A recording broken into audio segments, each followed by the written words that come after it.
Democrats are learning that they are not above the law.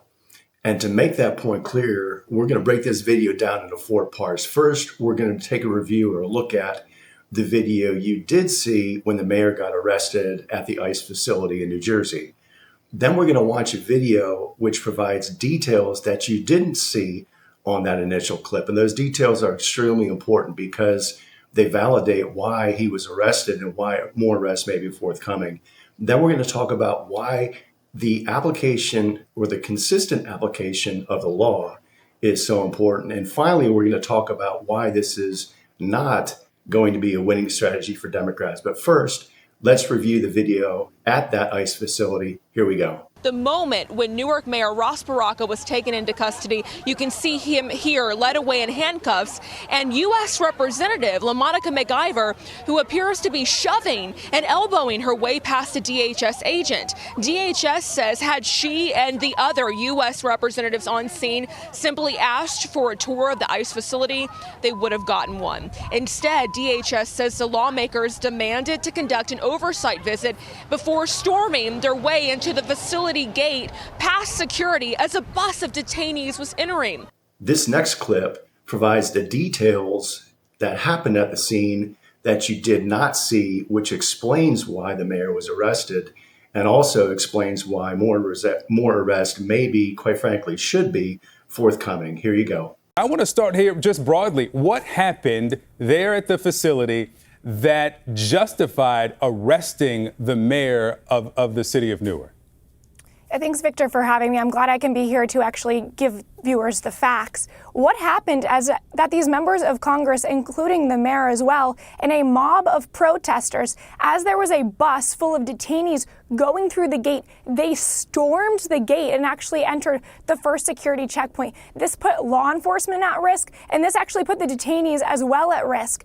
If any official, including these members of Congress, want to enter the facility and take a tour, DHS is more than accommodating. But just because you're a member of Congress does not mean you can break the law, trespass, put law enforcement at risk, and storm the detention facility. I have yet to hear anyone on this network actually talk about who is in this detention facility. There are members of MS-13, known terrorists, murderers, child rapists. There are some of the worst in this detention facility, and I'm still very confused why these Democrats are so hell-bent on getting these heinous actors out of this facility when we have the proper permitting. And actually, in that press conference, those members of Congress actually noted the great conditions of this facility that our ICE enforcement officers so bravely operate. So, as you said here today and in your statement, that they stormed the gate and broke into the detention center, according to the statement.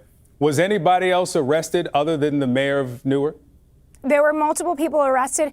And Victor, I think that we should let viewers know there will likely be more arrests coming. We actually have body camera footage of some of these members of Congress assaulting our ICE enforcement officers, including body slamming a female ICE officer. So we will be showing that to viewers very shortly. You say a video of members of Congress body slamming ICE That's correct. officials? That's correct, sir. It's disgusting.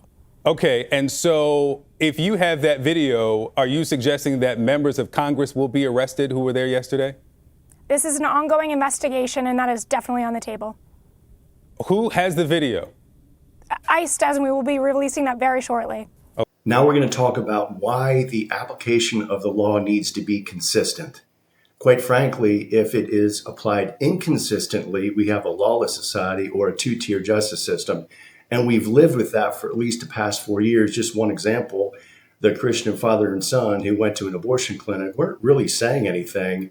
Hands were put on the son, the father defended the son, and not long after that, law enforcement showed up at the house at dark 30 with long guns, and it is not a overstatement to say that that really could have gone south. People could have been hurt or killed. That was an over-application of law. My point is the application of law needs to be consistent. There is a reason Lady Justice wears a blindfold. It's because it doesn't matter your color, it doesn't matter your sex, it doesn't matter your religion. She's blindfolded by all that. What does matter is the consistent application of the law, and everybody has their chance to defend themselves when they break the law. And that's exactly what's going to happen. And now we're going to talk about why this tactic of the Democrats, for example, in this case, showing up at an ICE facility, bum rushing the facility, putting their hands on law enforcement, body slamming somebody in law enforcement, why that is a losing strategy for Democrats. And to kind of hammer that point home, here's a video where this gentleman makes that point. By the way, he's from law enforcement. Take a listen. I don't know why you would want to run on this platform. I'm a career law enforcement officer, and I don't want to go out and support MS-13 terrorists. I don't want to go out there and support child rapists. And those are the people behind those fences. Big picture, Democrats are learning very quickly that they are not above the law.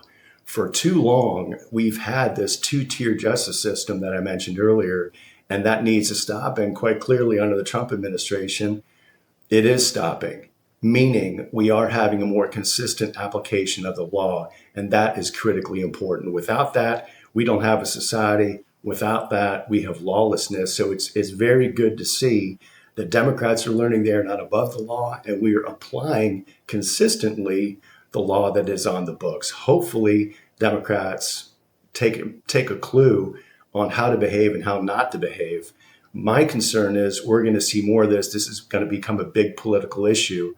My thought is, go ahead, Democrats, do that. If you want to stand in defense at an ICE facility housing terrorists, violent gang member criminals, people guilty of rape, assault, murder, human trafficking, if that's where you want to hang your hat, go ahead. Because the majority of people in this country, Republican, Independent, Democrat, still support Donald Trump deporting these violent criminals from our country. So Democrats, keep it up. That'll help us get more seats for Republicans in the House and Senate in 2026, and most likely a bigger majority in 2028, and another Republican president in 2028. To Republicans, I would say, hang in there. This is going to be a very political fight, and we just have to bear in mind consistency. As long as people are consistently applying the law, there's nothing to fear from the law or the political consequences. Hope you enjoyed the video. If you did, by all means, give it a thumbs up. If you want to see more like this, then definitely subscribe. And if you know someone who's interested, share it with them. Let's see some comments down in the comment section. Do you agree with the arrest? Do you think more arrests are forthcoming? Let me know in the comment section. And as always, until next time, God bless. Love you all.